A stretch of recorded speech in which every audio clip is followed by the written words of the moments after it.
Good morning, one and all. Myself Supriya. So the subject name is Object-Oriented Programming through Java. So when it comes to the first unit, this is nothing but introduction to object introduction part. So here we have to discuss introduction to object-oriented program. Later on, topics related to Java. So first go with these are all topics related to Java. Some are matched with C also. For example, you hear some words like data types, variables, type conversions, operators, arrays, control flow statements, or recursion. All are similar with C language. Okay. And when it comes to the introduction to object-oriented programming, what is a programming language? So generally, before going to know about what is an object-oriented programming, so just to simply understand what is a programming language. A programming language is nothing but a language so which gives set of instructions to get an output. Okay, and the another definition also is there. So we can write algorithms to implement those algorithms. So we can use the programming languages. Okay, so simply what is nothing but so a programming language consisting set of instructions that instruct the computer. Okay, that is about a programming language. So in general we have two kinds of programming approaches. One is the procedure oriented programming, the second one is the object oriented programming. Okay, so what is a procedure oriented programming? So in the procedure oriented programming, okay, so the program actually divide into smaller blocks, that is called procedures. Okay, and these procedures, a small block of code is called as a procedure, and these procedures can interact with each other. Means a program consisting any number of procedures, and those procedures can interact with each other.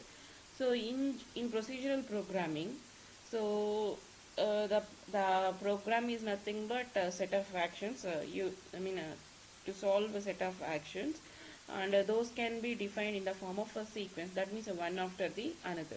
So the examples for the procedure-oriented programming languages are Prolog, Pascal, Fortran, and PLSQL. These are the examples for the procedure-oriented programming. Hope you understand what is procedure-oriented programming language.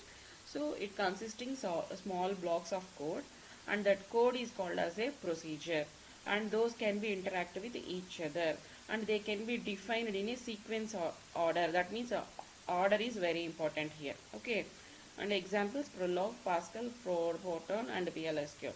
So the second category is object oriented programming. So what is an object oriented programming? Here the here we have two things. One is a data and procedures. Okay, and these procedures can act actually on the data we have. Okay, so in the uh, in early means a procedure oriented programming, we have data and procedures, and these procedures are actually work on the data. When it comes to the object oriented programming, so construction is done by using objects. A new word, not like procedures, a new word object is defined. So we use objects to interact with each other. So one object can interact with the other object by sending and receiving messages. Okay, what we do in the phone, chat, WhatsApp. Okay, so we can interact with other people by sending hi and hello messages, right? So that is the facility can be possible with the objects. Okay, so a program can have any number of objects. For example, so if you define a program, and it consisting any number of objects, and each object can perform different tasks. Okay, so when it comes to the examples of object oriented programming, we have a C++, Java, C Sharp are the examples for the object oriented programming. Okay, so by now we cannot able to understand some words or maybe some technical terms here, but when going to the in details of the sessions, you may understand what we are discussing now. Okay, so in the object oriented programming, what we just discussed, so a program can be consisting any number of objects like object A, object B, and object C. Okay, So these objects can represent a set of classes which consisting both the data and functions. Okay, so a object refer data and function. A object refers some data and function. B object refers data and function. C object refers the data and function. They are communication, or they are communicating also, right? So that is now we are discussing till now.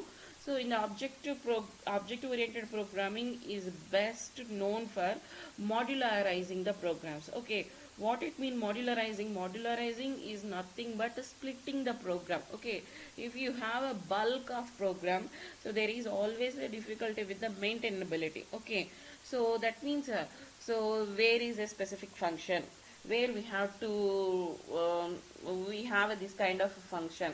So in the entire 1,000 lines of code, maybe 10,000 lines of code, we have to identify a specific line of code. It is a very difficult for the such type of lines of code. Okay, so modularizing means we can split the 1,000 lines of code by 100 and 100 and 100 lines, and after that 100 can be split into 10 10. So easily identifying of a specific task can be done with the modularizing the program. So that is a biggest facility by the object oriented programming. So where separate memory area can be allotted for the individual module, where those consisting data and functions. Okay, so data and functions is there in the memory area. Okay, so it means modularizing is nothing but a decomposing of a program. Okay, so here we can call the individual module is nothing but objects, and those objects can be built on data and functions. Data is nothing but like a so sample data.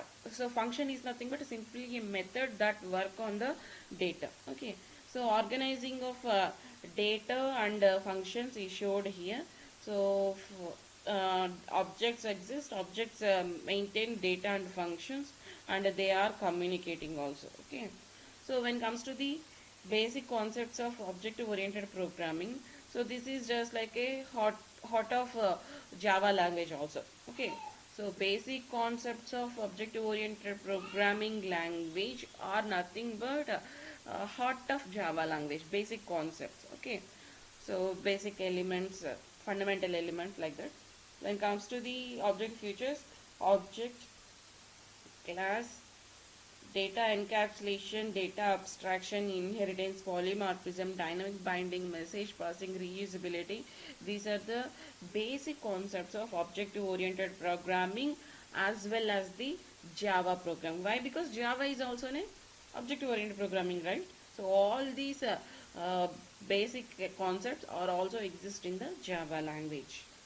So first one is class, very important, a new terminology to you.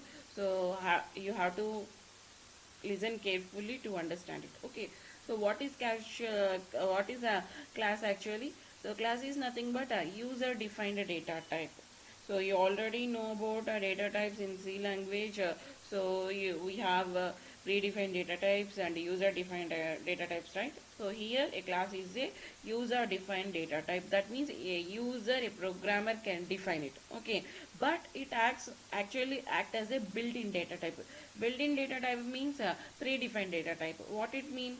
So it actually defined with instructed with some predefined functionalities. That means it is a both kind, user defined as well as built-in data type. Okay, so it is a collection of data and methods. Okay, so from the previous slide what we understand, data and function collectively represents the object. What it is actually, it is a class that is actually represented with the help of object. Okay, so data and function is actually there in the class that can be represented with the object. So once a class has been defined, we can create any number of objects. Okay, so for example, for one class we have to define only one object. That kind of conditions are not here. So if you define a class, so it consisting any number of object 1, object 2, object 3. That facility is also here in the object oriented programming, in especially Java. Okay, so then what is object? So basic elements, class and objects are very important. So what is an object? So object is nothing but an instance of a class. Okay, so by this diagram, So you have to understand. So data and functions are collectively defined in the class. That class can be accessed with the help of object. Okay, so for a single class, any number of objects possible. What is the role of object is nothing but to to maintain or manipulate or whatever the things related to data and functions within the class can be done with the help of object. Okay, it's simply a key to a locker. Locker is nothing but a class where are different things like papers or money or gold, whatever is existing in the locker, and key is only way to open the locker. Here object is also like a key where we can operate the class. Okay, hope you understand. So objects are the basic runtime entities in object oriented programming. So what is a runtime entities? A runtime entities means they are created at the time of runtime. Okay, so we have a compile time and a runtime. While executing the C program, you may press Alt Fn, Control Fn. What is the difference? Is Alt Fn is nothing but a compile time, whereas a Control F9 is nothing but a runtime. Okay, so here these objects can be created in the runtime only. Okay, so simply so tell me what is an object. If anyone asks a question like that, so you have to give an answer. An instance of a class is called as an object. Okay, again what is an instance means? Instance is nothing but, so the way we can manipulate or maybe managing the elements of a class, data or functions in the class. So this object is useful. Okay, so a problem in programming is analyzed in the terms of objects and the nature of the communication between objects. I means so how object is behavior. Okay, so based on the object we can understand the problem in the object oriented programming. Okay, so when we executed a program in Java or maybe object oriented programming languages, objects interact with each other. Okay, so that means there are so many objects exist. One object can send and receive messages from the another objects. Okay, so finally what we conclude, the basic elements of the object oriented program are nothing but class as well as object. Okay, the next one is data encapsulation. Okay, so what is a data encapsulation? If you see the example here, encapsulation, it seems to be capsule, right? Symbol capsule like of image is there, and there what we have, so procedures are there and data. So procedure is also called as a function, method, whatever. Okay, different names are there. So encapsulation is nothing but combining data, methods is also called as a procedures, different names of method, procedures, functions. Okay, so combining, wrapping, packaging of a procedure and a data into a single unit is called as a encapsulation. So again I am telling, you don't understand what we are discussing now. Okay, so when going to the next level classes, you may understand what we discussed here. Again you have to repeat entire things. Okay, so encapsulation is one of the basic concept of object oriented programming, and it is also heart of the Java programming language. Okay, so what is encapsulation? Combining, wrapping or packing both the data and method. Where actually these data and method exist means in the class. So class is an example for the data encapsulation. That is, I'm telling. We already know class. What is class? Class is nothing but it is a collection of data and functions. Okay. Now again what we are telling. So data encapsulation is nothing but, so combining data and methods. Okay, so the best example for the data encapsulation is nothing but again class only. Okay, so the data is not accessible at outside of the world. Once we combine or packing the data and the method, it cannot be accessible to the outside of the world. So others cannot access it until they have set of permissions. Okay, so this is about data encapsulation. and also data of one object cannot be accessible to other objects until they have certain permissions. Okay, so next one is data abstraction. Data abstraction is nothing but also called as a data hiding. So what is hiding? Do you know about hiding, hide and seek? So what is it? So some are hiding and we can find them, right?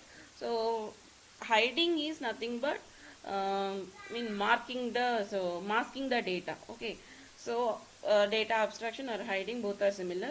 So abstraction refers to the act of representing only essential features without including the background details. That means only we can give outlook, not inside internal details.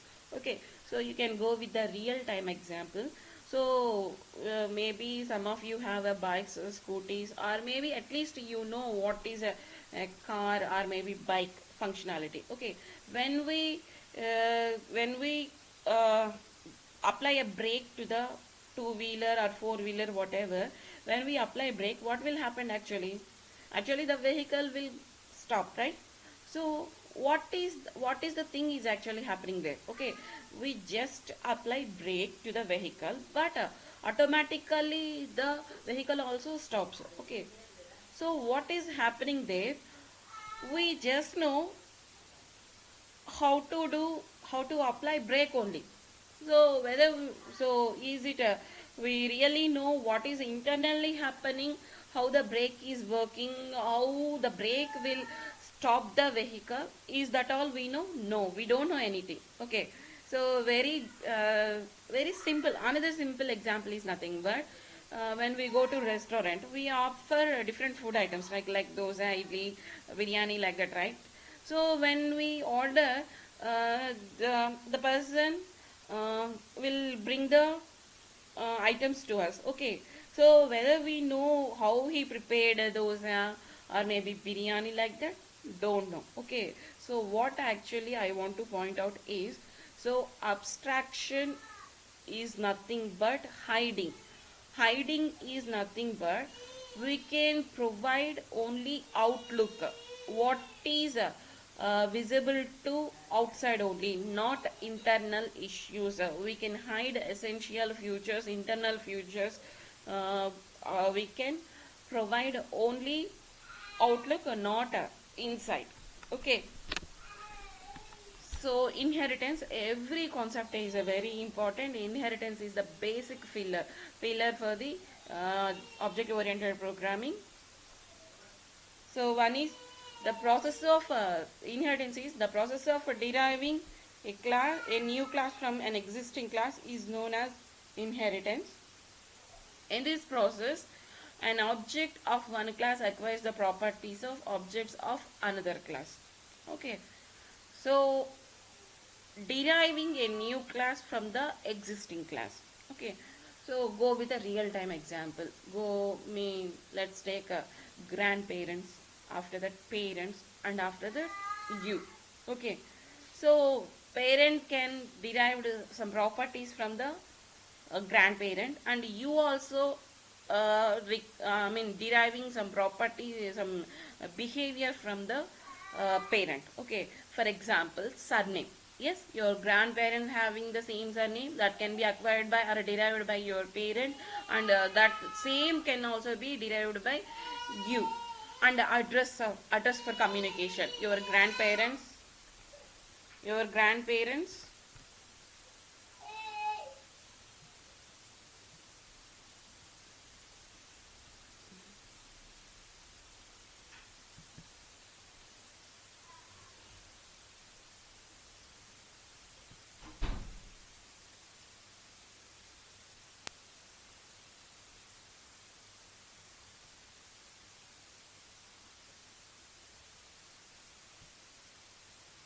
So what is an inheritance is nothing but deriving a new class from an existing class. So what is a class actually? A class is nothing but a collection of data and functions.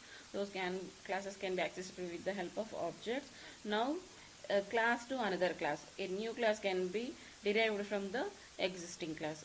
Here the new class created is called as a derived class, subclass or child class. Okay, in the same way the existing class is also called as a base class or superclass or parent class. Okay, so what is the use of this inheritance is nothing but a reusability. Once you define anything, you can reuse it wherever you want. So any times you can use it. That is called a reusability. So if you want to add a new features, you can also use add, or else you can use as it is. Okay. So that is about inheritance. These are the very basic component elements of objective oriented programming as well as Java. Why? Because Java is one of the object oriented programming language. Okay, so there are five types of inheritance available in Java. So single inheritance, multiple inheritance, multi-level, hierarchical, hybrid. Okay, so in depth, in detail, we can discuss these later. Okay, so when it comes to the next concept, polymorphism. Polymorphism. So let's go with an example. Okay, so circle is a shape, triangle is also a shape, and rectangle is also a shape, right?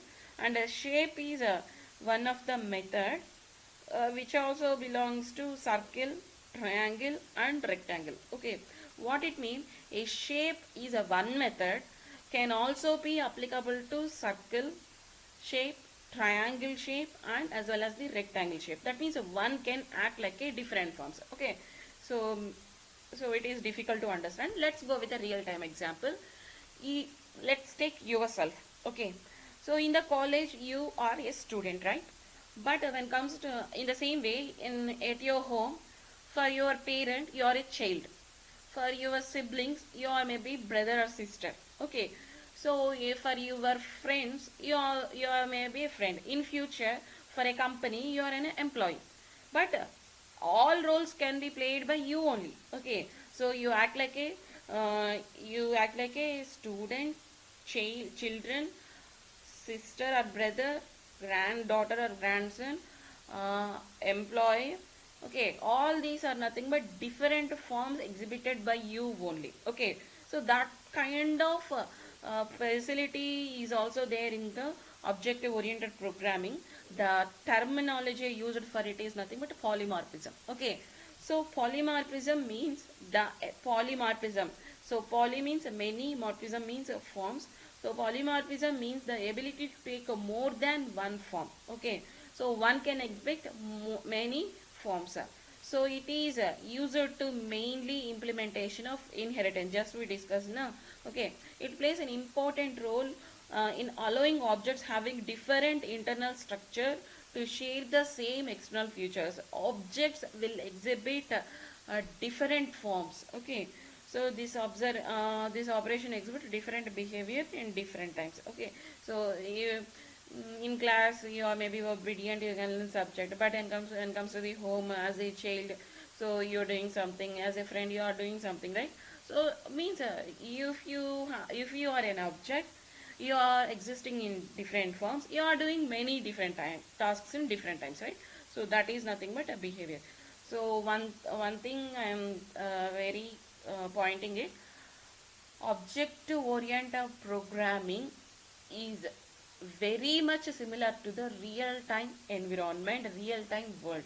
Okay, so we leave procedure oriented programming and we build objective oriented programming that is a very much close to the real time environment. Okay, so till now what we discuss, so we discuss object, we discuss class, we discuss encapsulation and polymorphism, inheritance, like that. All are very much similar to your real life. Okay, so for example, uh, you can take a student.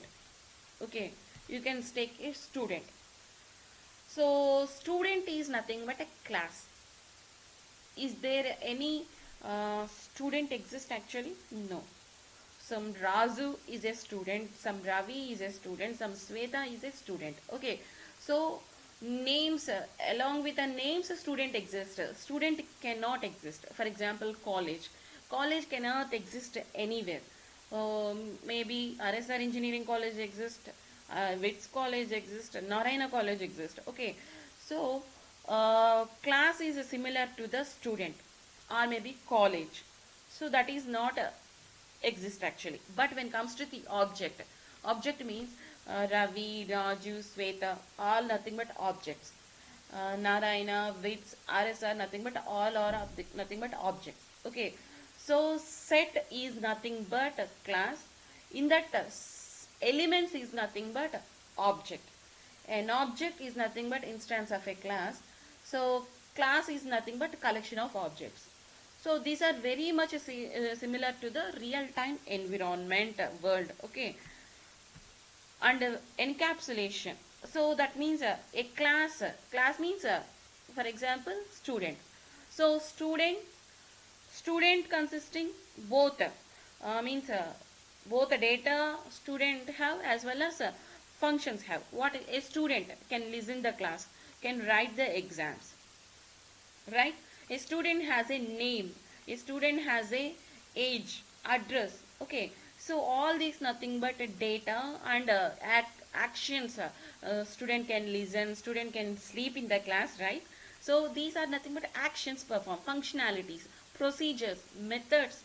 So encapsulation is very much similar to the real time environment, right? So student is a class.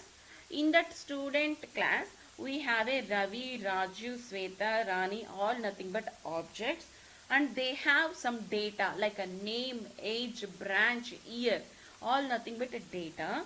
And when it comes to the actions, functions performed by the student is nothing but listening class, writing the exams, sleeping in the class, right? These are the actions. So data encapsulation nothing but combining both data as well as the functions. Okay.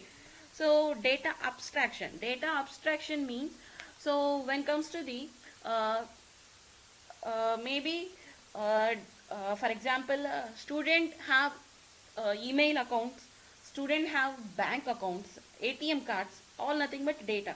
In the same way student cannot show his email password, student cannot show his card pins, ATM card pins. Okay, so that is nothing but data abstraction. We know, I know as a faculty, I know that he has a mail ID, but I don't know his password. In the same way, I know, I mean, college, no, he has an account, but we don't know the passwords related to the bank account. That is nothing but data abstraction. Okay, when it comes to the inheritance, we already discussed the parental chain, right?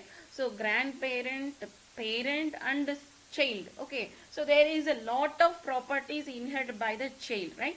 So like a surname, address. Okay, so all nothing but inheritance kind of issues. Okay, so what we what we discussed till now, everything objective oriented program is always connected to the real time environment. Okay, so next one, polymorphism. You can have a different forms in different locations in different times with a different behavior. That is only about a polymorphism. Okay, so next, dynamic binding. So the dynamic binding means linking. You already know the linking concept in the C language. So binding refers to the linking a procedure to the code to executed in response to the call. Okay, so for example, if someone call you now, if someone make a call to you, you have to lift, and if they ask about your maybe your uh, college, they you will give an answer about a college. Okay, and if they ask you about some cinema reviews feedback, you will respond in the same way. Okay, so what is a dynamic binding means? So whenever you got a call, you will respond to that call based on the question, right? So here also it is nothing but a linking. So if you have a procedure call, function call, method call, okay, then so you can respond like that. Okay, so simply binding means that. When it comes to the dynamic binding means, so here you maybe you know, I think static and dynamic the difference. Static means so if you define, that cannot be modified. When it comes to the dynamic, it can be modified based on the time. Okay, so dynamically responding to the function calls, that is nothing but dynamic binding. It can happen at the runtime. Okay, we already discussed the compile time, runtime. Okay, Objects are created at compile time or runtime? Runtime actually. Okay. So next one, message passing. So from the starting of object oriented programming, so we are discussing what is an object. Object is nothing but instance of a class. Then what is a class? Class is nothing but a collection of object actually. Okay. So class. So is it possible to create more than one object to a class? Yes, we can create any number of objects to a class. And how they are connecting, how they are communicating, they are connecting by passing messages. You and your friends, how you are connecting? By connecting, by sending messages, hi, hello, how are you, like that. So you people are objects, or communicate with each other by passing messages. Okay, so that only we are discussing here. Messaging passing is also a feature of object oriented programming. Okay, that is enough for the this session. Okay, so when it comes to the reusability, the name itself indicates what is a reusability actually. Means reusing the same thing in different locations. Okay, so that will help us, what? Time saving, resource saving. Okay, so that is about reusability. And when it comes to the applications means, so what are the different areas we can use the object oriented programming concepts? Okay, many areas. Okay, so user interfaces. So if you open a mobile, everything is the user interface. You cannot write any C code or Java code to send a WhatsApp message, right? You just open a chat box, and you can select a number. You just open a chat box, and there you can um, type the messages. That is nothing but a GUI. Okay, graphical user interfaces. For that, object oriented programming is useful. Real time systems, whatever the real time systems are, for example, you can use washing machines, ACs, a refrigerator, whatever maybe the real time user systems, those can be. Simulation and modeling is nothing but designing.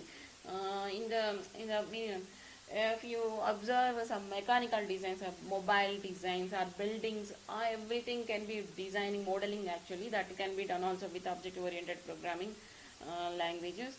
And simulation, that means um, if you take a car as an example, you cannot mm, complete, you cannot do the entire car, and later on you can ride it. You can drive it. Then you can understand. Then you have to understand whether it is working or not. That is a foolish idea. But when it comes to the simulation part, you just build a motor, and you can use in the way of a simulation whether it is working or not. Okay, so that is about a simulation. So databases, database already you have in the subject this semester as a subject. So database is nothing but it stores the data. So in the database storage also we use object oriented concepts. AI and experts, they same as human behavior. Those systems is act like a same as a human behavior, human brain. So in there also you use object oriented neural networks and parallel programming. Okay, so how the human brain is actually functioning, the same systems can be developed with the help of object oriented programming. So decision support and office automation system. So now we are in 2020. So we have many innovations in the world. So everything uh, can can help us in a different ways. For example, in medical, maybe banking sector. Okay, we can do every transaction by home itself, like Google Pay, so all how they are working. So working, we know we are using WhatsApp, we are using Google Pay, we are using maybe Gmails. Okay, everything we are using, but how they are developed, that is important. Okay, the internal part is nothing but object oriented programming. Maybe the language changer, so C++, Java, C sharp, like that, maybe the language change, but the concept is similar. That is nothing but object oriented programming. Okay, so hypermedia, expert systems, decision support, CAD. So this is a civil engineering related data. So anyway, by using object-oriented programming environment, the only thing we can stress is we can improve the quality of the product as well as the productivity also. Okay, productivity means producing the different, so set by production of 10 cars per day, okay, 10 mobiles per day, that is nothing but productivity. So by producing useful, useless product is a waste, right? Waste of time and resources, right? So we can improve the productivity, increase the productivity as well as the we can improve the quality also. That is only possible with the object oriented programming. Okay, so when comes to the merits and the demerits of object oriented programming, so here the object oriented programming is the best beneficial for the program designer as well as the user also. So what is the difference between program designer and user? Tell me. Okay, so designer is nothing but the person who designs the application. For example, WhatsApp, right? So WhatsApp is from different company. Facebook is from different company. Okay, but as a users, you and me both using both WhatsApp and Facebook, right? So we are called as a users. The company who develops the application is nothing but a program designer. Okay, so object oriented programming helps the beneficial for the both program designer and the user. Okay, so now when it comes to the major benefits, so here we have a different concepts, right? By inheritance, and the next one polymorphism, data abstraction, all are very much helpful in different ways. So through inheritance we can eliminate the redundant repeated code. So reusability is possible for us, right? We already discussed.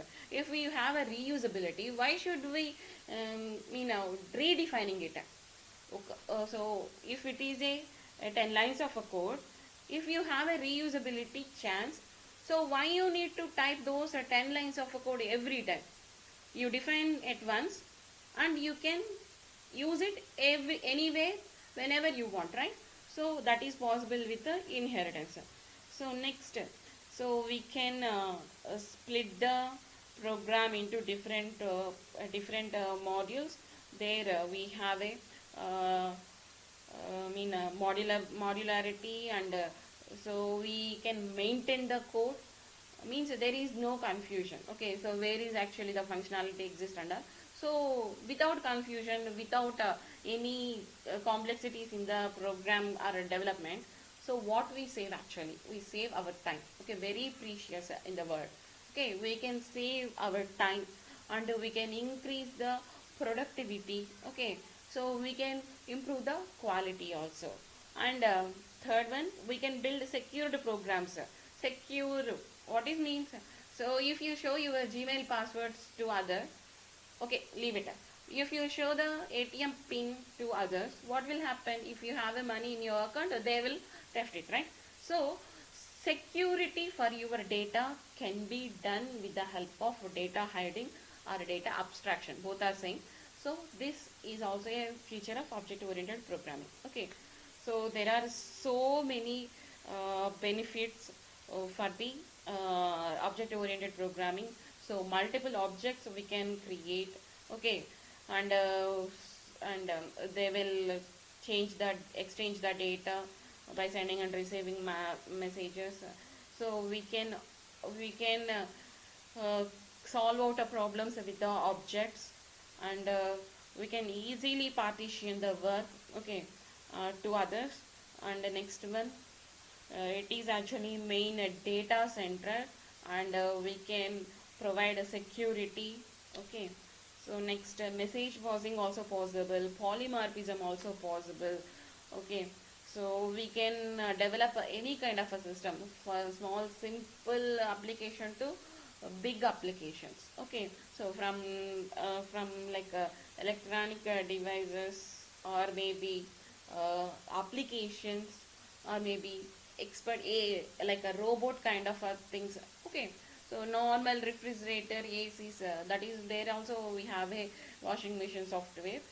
In the same way, WhatsApp, Facebooks, Twitter, also apps. In the same way, robots also developed, I mean, software developed products. Okay, so from small systems to large systems, we can develop them. Okay, so software complexity. So modularity, inheritance, polymorphism, all will help to reduce the complexity. Okay, so how we have the merits in the objective oriented programming? For everything, we obviously we have a demerits. So okay, the thing is how to overcome the demerits is we have to think. So it requires more data protection. Actually, we are using object oriented programming for the data protection only, right? So we have to provide a data, more data protection here. Okay, and next one, so inadequate for concurrent problems. So concurrent means so so like a one after the other. Okay, parallel things. Okay, so that kind of problems, for alone problems it will be usable. For concurrent it is sometimes complexity to build. Next one, inability to work with existing system. So already like already existing things are there, so we have to change entire thing, entire concept of, if any software, let's example, it is already developed in the C language. So if you want to develop in the same Java language, we have to start from the beginning. Why? Because every syntax, maybe concepts are similar, data types, arrays, control flow statements, all are similar, but the syntax is a differ. So we have to start from the basics. That is difficult with the existing system. Compile and runtime overhead. So we will discuss in the later why compile time, runtime overhead here. So compiling and running of a Java program, for example, will take more time than the C programming. Okay, somewhere, not all the cases, somewhere only it is there. So we will discuss later. So training overheads means so Java is just like a ocean. Learning and training is a very difficult, but once you learn, so it will give a big opportunities to you. Okay, so this is this table list of the differences between objective oriented programming uh, as well as the procedure oriented programming. Okay, so what are the difference, we will see one by one. So in the procedure oriented programming, program is divided into small parts. Those small parts is called as a functions. Okay, okay, function, procedure, method are synonyms to each other, but in different languages we can call with a different names. Okay, in the procedure oriented programming, we have a procedures, and those also called as a functions. In the same way, in the objective oriented program is divided into uh, parts. Here the parts are called as a function, here the parts are called as a objects. Okay, so it follows a top-down approach. Object-oriented programming follows top-down approach. When it comes to the bottom-up approach by the object-oriented programming, what is a top-down approach? What is bottom-up approach? Do you have any idea?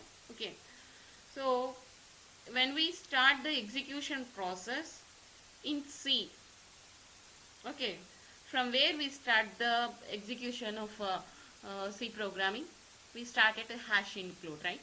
Hash include, after that main method, after that, in that after main method, so we from the starting to, from top to bottom. Okay, hash include, after that main method, after that in that main method we have a set of statements, right? But when it comes to the object oriented programming, it is differ, it doesn't follow top down approach. Okay, then what it follows? It follows bottom up approach. It directly go to the object is actually there in the class, even though you defined some header files. In C, they are called as a header files. In Java, they are called as a packages. Okay, so still now we didn't enter into the programming concept. uh, when we enter, you may clearly understand. Okay, still we are in the way of completing theory. Okay, so it follows a bottom up approach. Directly it will start the execution from the main method. In the main method, start the execution of objects. Okay, so not go with the header files and all.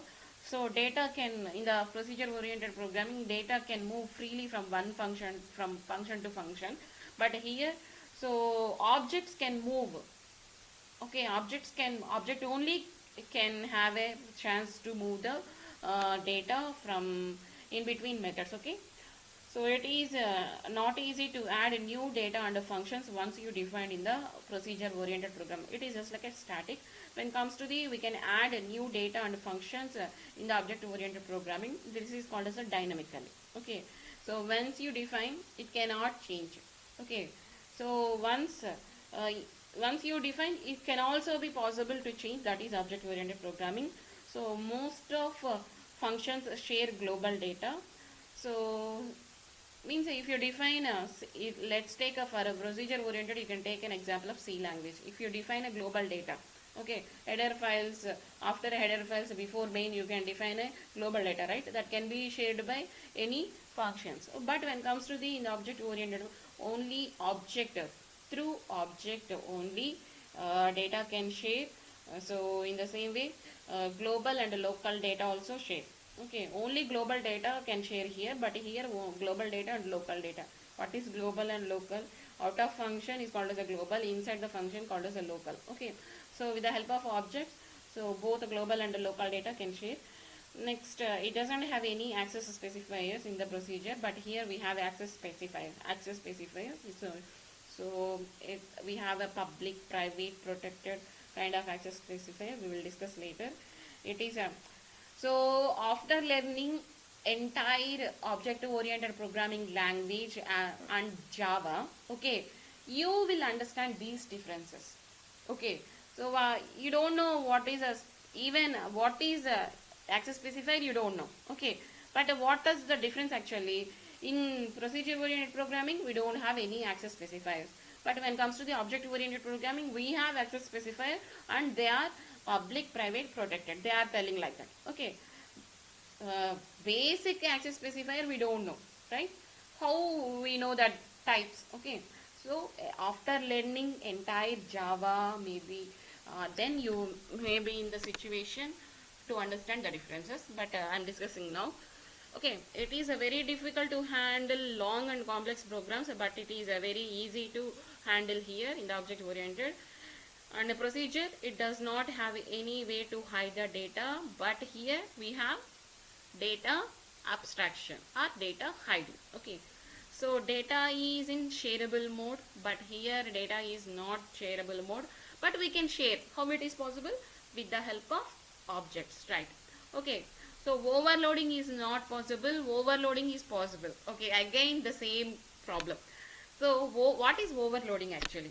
We don't know till now. Right? You don't know actually. So overloading is not possible, overloading is possible. Before, without knowing overloading, how can we say whether it is possible, whether it is not possible? It is a big topic, we will discuss later. And examples we already discussed now. So we, maybe you don't know VB, Visual Basic, Photon, Pascal. You hear the names, okay. So but you are well versed with the C. C comes under the procedure oriented programming, okay. So again here C++, Visual Basic .NET, C Sharp .NET, say all these nothing but object oriented programming. May or may not you don't have a chance to work with this those things. But when it comes to the Java, so you now in this semester learn Java. You will understand what is excellence is there with the Java than C. Okay. So that's all for today.